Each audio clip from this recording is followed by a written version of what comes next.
Okay, Shalom Aleichem. Our topic is oaths in a contemporary Beit Din. Let me give a little background to the topic, and then God willing, we'll be learning a tshuva, a responsum of the Chasam Sofer of Moshe Sofer of Pressburg, um, and and the the uh, the topic is when I say contemporary Beit Din. So contemporary in Jewish history means a couple of things. But for us, we mean uh, for for the present state and hundreds of years. That's what we mean. You'll see what I mean. A little background in halacha, especially in the area of toin v'nitan, of claims and counterclaims. So uh, there are ways of determining the truth. And that's one of the big things in Beit Din. In a court, case, you need to determine what actually happened, because this one says this and that one says that, but you're not there. Um, so so one of the ways of determining the truth is by witnesses, testimony. Two witnesses come and they say, and al pi shnayim de'edim yakum davar. Comes the Torah and says that based on the testimony of two witnesses, you can determine what happened. However, the Torah also uh, assumes a whole set of a whole area of halacha of verifying what happened, verifying the truth, verifying a claim by taking an oath. And there are three biblical level oaths. One is called Moda b'miktzat, when somebody is claimed against, you owe me 500. And he partially denies the claim and partially agrees. I only owe you 300. You're mistaken in the calculation. I don't owe you 500. I only owe you 300. So the halacha is that he pays the 300, but he takes an oath that he doesn't owe the other 200. A second kind of shvua that's a biblical level shvua is the shvua sashomrim, the shvua that a watchman takes, that somebody um, who is a guardian of an object takes. And the third is a shvua when the person who makes a claim, let's say somebody says you owe me 500, and even if the other fellow denies it, but if the person who's making the claim says uh, brings one witness. So lo yakum eid echad l'chol avon l'chatat. One witness is not enough to uh, uh, um, convict somebody, uh, but one witness is not enough to obligate money. However, one witness is enough to obligate an oath.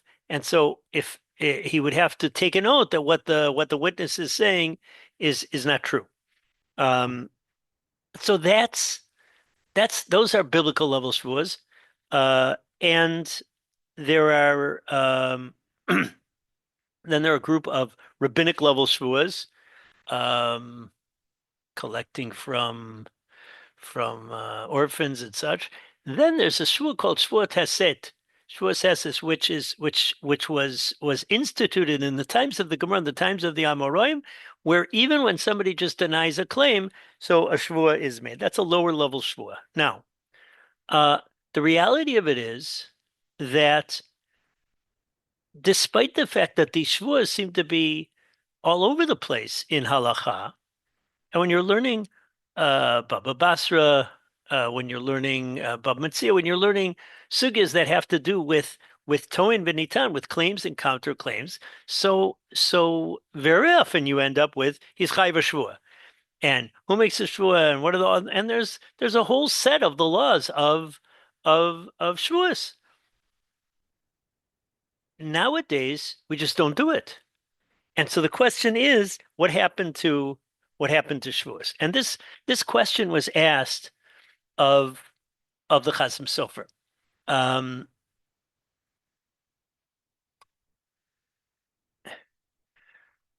Now here's the tshuva of the Chasam Sofer. It's Choshen Mishpat Tshuva Tzadi Tshuva 90, and you can see By the way, he writes at of his uh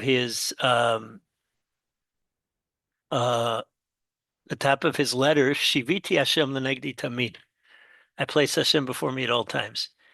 And you see, this is a tshuva that he wrote on Lag BaOmer, Yom Gimel Lag BaOmer Tav Kufei Gimel, and the he writes to a close friend of his, Harav Muflag Mefursam Kavod Moren Rav Shalom Nero Yair of Freistadt. Now, I was first using the standard edition, the old edition that I have at home, let's say, and I didn't know what patient was, and I was going back, what's patient, what's patient, what's patient, and I finally decided, let's see if I can find an annotated edition, and sure enough, I found this, and this has been extremely helpful. Now, let's get the shaila, excuse me. Nishalti meis kavod hadraso minaha milsa deragel al shonenu dafilu shuas emes averahi. You ask the following: where do we get this slogan that we say that even a true shvua is a sin? In other words, we avoid making shvuas even if they're true. And therefore we refrain even from making a true shvua. So let's say somebody is claimed against, and I know that I'm telling the truth. So why shouldn't I take an oath and get off the hook? So where does it come that we avoid that? We do all sorts of compromises. Now, I said compromise, but that's not really accurate. A pshara is not necessarily a compromise, but here is we we we will use the word compromise for that. In other words, we used all sorts of. There's two tracks of law. One is al pi adin, based on the halachic principles as they're stated in the law, and as the chips fall, din.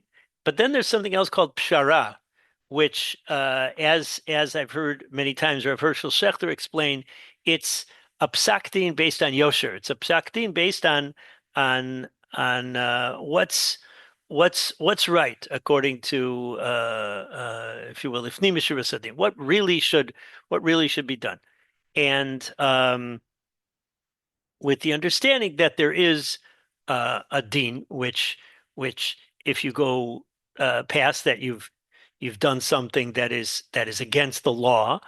On the other hand, in many situations, you see that what the situation al pi justice and uprightness requires is not only the law but going beyond the letter of the law. Now, gam ki amru Chazal, elef ayoros hayu li'anei hamelech v'kulam nechravu al yedei avon shvuas emes. There were 1,000 cities, and this is a tour, but it's coming from a medrash. Yanai HaMelech had 1,000 cities, and by the way, the text there is 2,000. And they were all destroyed because of the sin of shvuas emes, of making true shvuas. Mikomokum, higufo hechar misa, meaning where does that come from? And he gives you a reference to the Sefer Hasidim. The Sefer Hasidim in those osios of Taf Yud Ches and Taf Yud Tes speaks about making about avoiding oaths. And so the question is, where does this idea of avoiding oaths come from? Now, and you see from that medrash that avoiding oaths is important. Even a shvuas emes, even a true shvua is improper. So that's the question. Now, just a word about this. I listened to a couple shirim about this, and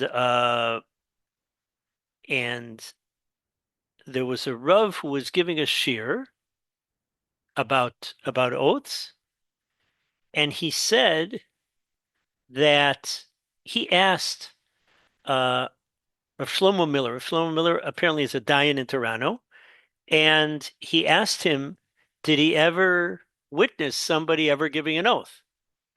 And he said, sure enough, there was a case in the Toronto basting that they didn't circumvent it the usual way. Usually, the way that they do that is they come to some kind of settlement, a pshara, and in the literature out there, there's a rich literature about what do you do instead of taking a shvua when somebody's chayav a shvua. Do you make does he forfeit a third? Does he do they go half and half? Does the judge size up the situation and come up with some kind of settlement based on what he sees is necessary in the situation? So that's part of what do you do instead of a shvua. But the Chasam Sofer is dealing with why do we not make a shvua? So he asked because of in this topic. So he asked, did you ever see such a thing as ever there being a shvua taken? So he said there was a case in Toronto where they actually had somebody and he wanted to make it, and that was what it warranted, and they didn't come to any settlement, and he made the shvua, and unfortunately he passed away that year. And apparently they were so concerned that that was the reason that that was the last time they ever had a shvua. So if you ask people who are into Dionysus, uh, I'm sure most everybody is going to say that that they've never witnessed a shvua. Another piece of information, there's two things that the Chasam Sofer does not bring, and I want to just share them right away. Number one is a Rashi. Uh, there's a Gemara in Shavuos, Daf Lametes, which uh, is discusses how before somebody does make a shvua, they scare him, and it seems to be uh, uh, a type of it seems to be a deterrent against a false shvua. Again, somebody sometimes um, climbs up on a tree and doesn't want to get down from the branch that he's on, and then he ends up cutting off his own branch. Um, So we're worried that somebody is so caught up in his case and he so much wants to win, and he's not really right, but he's convinced himself that he's right, or he doesn't want to lose face, and then say, "I'll make the shua," and he makes the shua, but it's a false shua. So that's what we want to avoid that. So we tell them all sorts of things that are um, very scary. Um, and they include that this sin is not the kind of a sin that that is treated normally. Um, any Averas in the Torah, he's punished, but here his family is also punished. Um, and Gemara discusses that whole thing. Has a little discussion about that whole thing. Um, the whole world shook when HaKadosh Baruch Hu said, "Lo tisad Shem Hashem Elokecha l'shav," don't take God's name in vain, and um, and things of the like. Rashi on that page, just a second. Oh, sorry, it's on base. Um,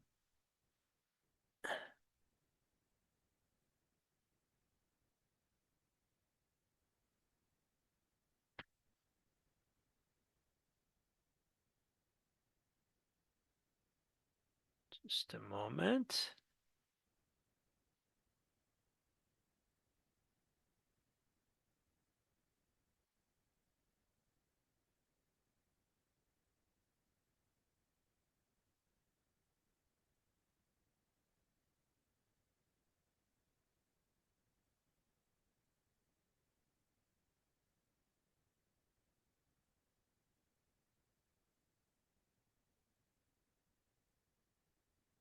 Yeah, here it is. Yeah, sorry, it's Rashi on Shuas Lamed Ches Amud Beis. So Rashi Dibur Maschil B'Sefer Torah uh, says very interestingly, and again, he talks about that they when they take the shvua, so he's holding on to the Sefer Torah. So imagine you're holding on to the Sefer Torah. It's a very scary kind of a setting, and they're telling you how severe this whole thing. Says Rashi, Uvedorosenu in our generations, bitlu harishonim shvua doraisa. The the the earlier sages. Now I don't know exactly when this began. Is that in the times of the Gaonim? Is that again? Rashi is the very beginning of the Rishonim. The Lefisha she'onsha gadol. Its punishment is great. V'tiknu ligzor alav arur ba'asora, and they decreed instead of making a shvua that somebody they should do a curse with 10 people. V'haramaran aran orur bo shvua, and we say in the Gemara that orur includes is at least in the world of Shua, and therefore uh, you're not saying a Shua in the name of God, uh, but so it is something that is Shua like enough that when we want to we want to avoid people taking Shua, so we at least do we do something called an oror curse. That's one source that the Chasam Sofer doesn't bring. Another source that the Chasam Sofer does not bring, and this is one of the things that was mentioned in that shir, is the Machlokas Rambam and Ramban in the Sefer of Mitzvahs. It's mitzvah number 7. So the Rambam lists the mitzvah to take a true shvua, and uvishmo tishavea es Hashem Elokecha tira v'oso savod uvishmo tishavea, which is you serve Hashem and you have Yiras Hashem and you fear Hashem and you take an oath in His name, and the Rambam says that taking an oath is taking a true oath, so that's positive. That's a Kiddush Hashem. That's something that is positive.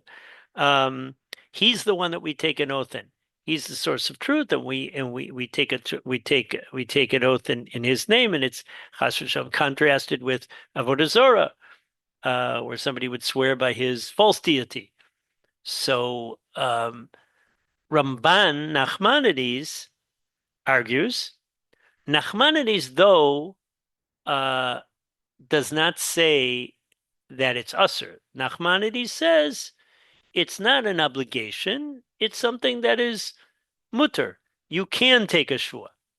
So those two sources, Rashi and the Rambam and the Ramban, are not. That's both on the Sefer HaMitzvahs, and then the Rambam in if I'm not mistaken, uh, Hilchos Shavuos Perek Aleph, or else Hilchos Toin V'Nitan Perek Aleph. So I'm not sure which one. Okay, so back to our tshuva.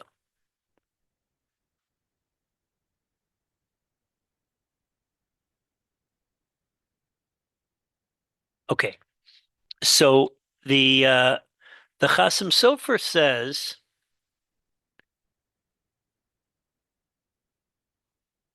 Nemanim Aleinu Divrei Chazal. We can trust Chazal. And all those cities were destroyed because of truth shvua. Okay, that's enough for us. That even taking a truth shvua is something we shouldn't do.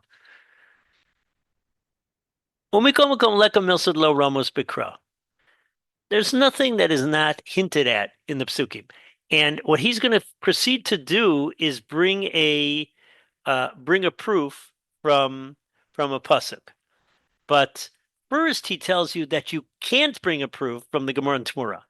Ein lavi mishas Tmura gimel amud beis to have a salka daitach da nishba be'emes al pi beistin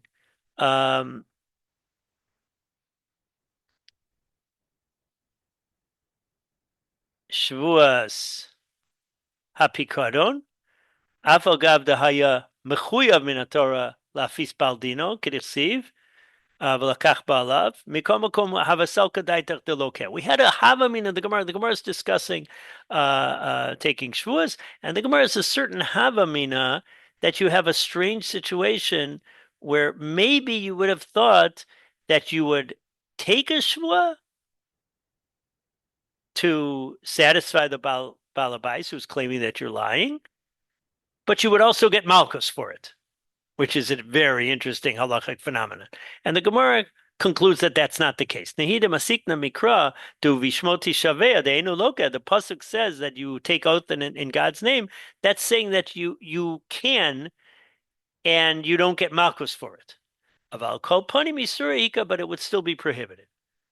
So he said, don't bring that Gemara as a proof that it's usher to take a true shvua. Ach nirali dein sarai, that's no proof. Close to the maskana fili suriglega. It's possible to say, like the Ramban seems to say, and like the Rambam and the Rambam certainly says, that that there's not even a prohibition. So that's that Gemara in Tamura Daf Gimel is not a proof. So number one, he says, listen, you can just trust Chazal. But and don't bring a proof from that Gemara, but I'm going to bring you a proof from the pasuk. The pasuk says as following: Hakol ka'asher lakol mikra echad latzadik v'larasha. Everything is the same thing happens to the tzaddik, to the rasha. Again, this is part of Koheles's observations on the world about there seems to be this randomness, this injustice. So he lists all these good and bad pairs, and he says what happens. The same thing happens to both of them. What are the pairs? So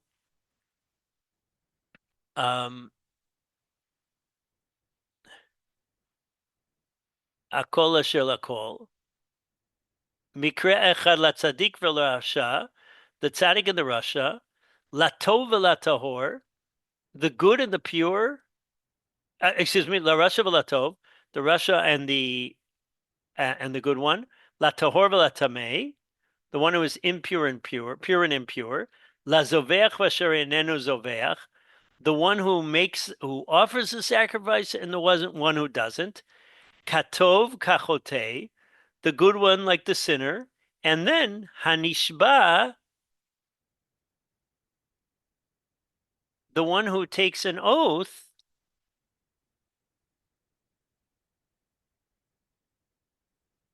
Just a minute. Kasher shvayare, and the one who is afraid to take an oath. Now, you have these pairs, he says. But what is this pair at the very end? The same thing happens to the nishba and the one who is afraid of the shvua. Now, it seems like the one who is afraid of the shvua is parallel to the tahor and the tov and the tzaddik, but what is that parallel? The simple thing we would say is, well, it's somebody who makes a false oath. But we just talked about a chotei. You mentioned a sinner beforehand, so that's certainly an example of a chotei. What is this? What does this add? Kal v'chomer. So he says, and he brings that Gemara in Shavuos that we were quoting. It talks about how severe a Shavuos shav is, how severe a false oath is, and lo yinakeh, the sin won't be cleansed. The whole world shook. So you just said chotei. Why are you mentioning nishpa if that's talking about somebody who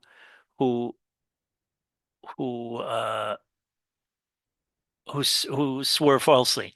And why does it say somebody who's afraid of taking an oath? The opposite of nishba should be eno nishba. Why? What is it? Shvua yareh. What's that lashon of shvua yareh? Just like it said, zoveach and enenu zoveach. So it should have said nishba and eno nishba. And then if the whole point is that he swore falsely, why didn't it just say nishba l'sheker? Why does it say nishba, leaving it open that perhaps it's not l'sheker? So, so everything is pointing to, you see where he's going. El al korchach, um, says the Chasam Sofer, kra mairi meha ragil li shava be'emes ve'eno b'geder chotei. We're talking about somebody who is who swears truthfully. So you can't call him a chotei because he's not swearing falsely. And asher shvua yarei, somebody who has such a fear of making a shvua, poresh atzmo milishava klal. He separates himself from taking an oath totally, even in truthfully. Shelo yavo chas v'sholom midei shvua sheker. So he shouldn't come to a false shvua. Like Chazal say, Alti ragil b'nedarim shesof chalimol b'shvuos. Don't take a lot of nedarim because you might eventually make a shvua. Now, again, there's different kinds of shvuas, and one of the kinds of shvuas is I swear I'm going to do something. So there's not a big jump from I prohibit something on myself to I'm going to do something. I'm gonna. One is a way of both are ways of adding these personal obligations on yourself. So watch out from taking a lot of truths. So similarly, he says, watch out from taking a lot of oaths to prove yourself. And by the way, when we were kids, this was like a common kind of a thing that people do. I swear, because you're always worried that the kid is lying, because kids, it takes a while to really appreciate the issue of telling the truth. So a lot of times people will say, I swear, I swear, I swear, I swear. And and taking a lot of, and so you can imagine it's not such a big jump, somebody who's got a power tool, an adult with a power tool, instead of just saying, I swear, he's going to say something like, Anidish Baba Shem Shezenachon, or something like that. I once heard people talking, and they were having a very animated conversation outside the Kotel. It was like the where the buses go right outside the Kotel. They were having this big animated conversation, and somebody I think thought that the other person didn't really think that he was telling the truth, and he said, "Ani nishba b'kotel hazeh." Wow! So that was like it was the real thing. So so that was I think an example of yes, 100%. The power and sanctity of one's word is something we got to work on. Um, so,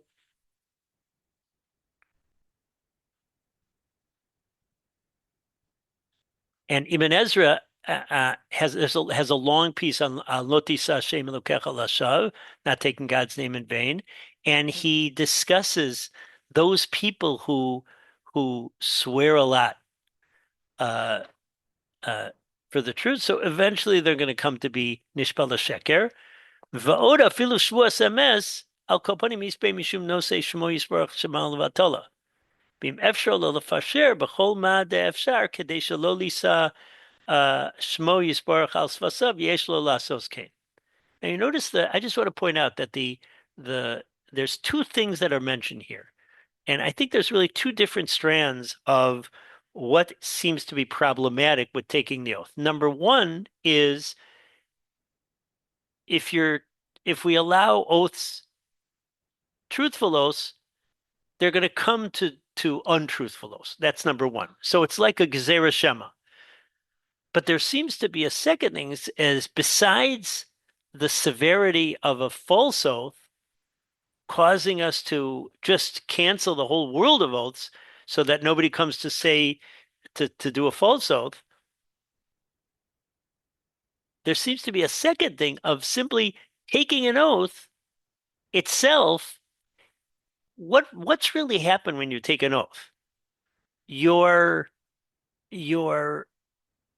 using God's name to verify your own claim and your own money. So again, I know that the Gemara talks. There's the pasuk of Nishpati v'Kayem lishmor mishpatei tzidkecha.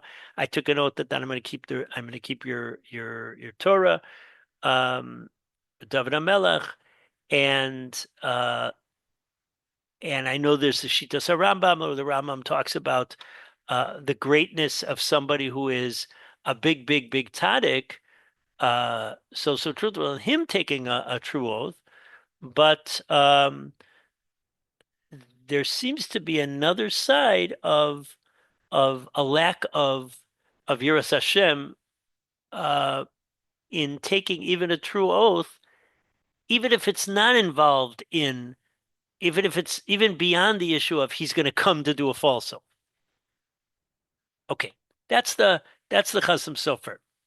Um,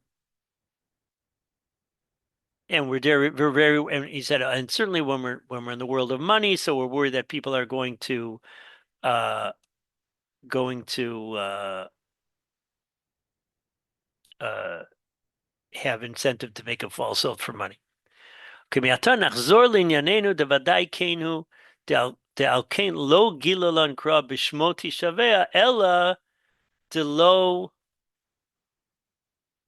lilki. When the Torah says you take you in God's name you take an oath, that's only that it is something you won't be punished for, but you're still not supposed to do it. Uh, and Chazal also, there's a couple of things that are mentioned in this context, but one of them is over here that uh, the Gemara in Shavuos gets down on somebody who doesn't owe any money, it doesn't have any money owed, and he makes a claim against somebody and forces him to take an oath. And it says that he's matriach him. And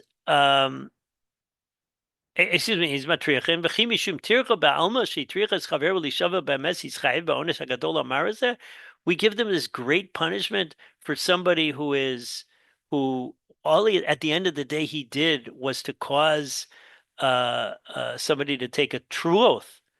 Apparently, el al korkach shvuas emes hu ra umar ve'ashri anizar v'nishmar. A true oath is bad and bitter, and fortunate is the one who watches out and doesn't do it. There's another thing. Before somebody takes an oath, we say, Suru na mi'alo alea anashim arashayim ha'ela. Stay away from the tents of these evil men. So we quote that pasuk from Chumash, which was um,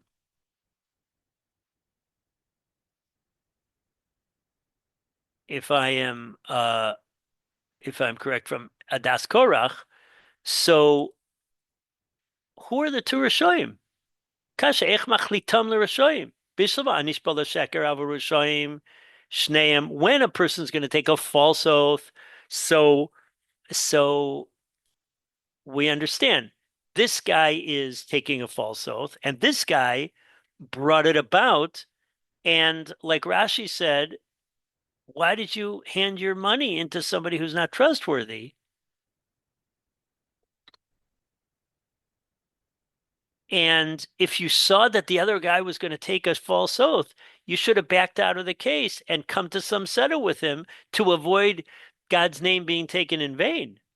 So that we understand why we say stay away from the tents of those evil people, because when a false oath is going to be taken, even the person who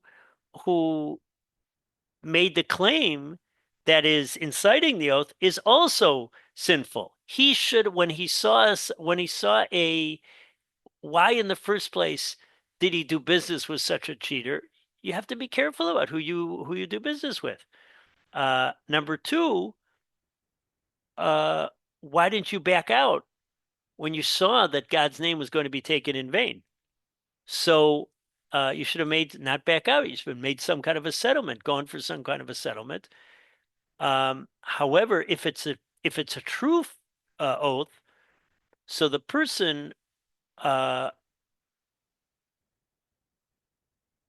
who is causing somebody else to take an oath.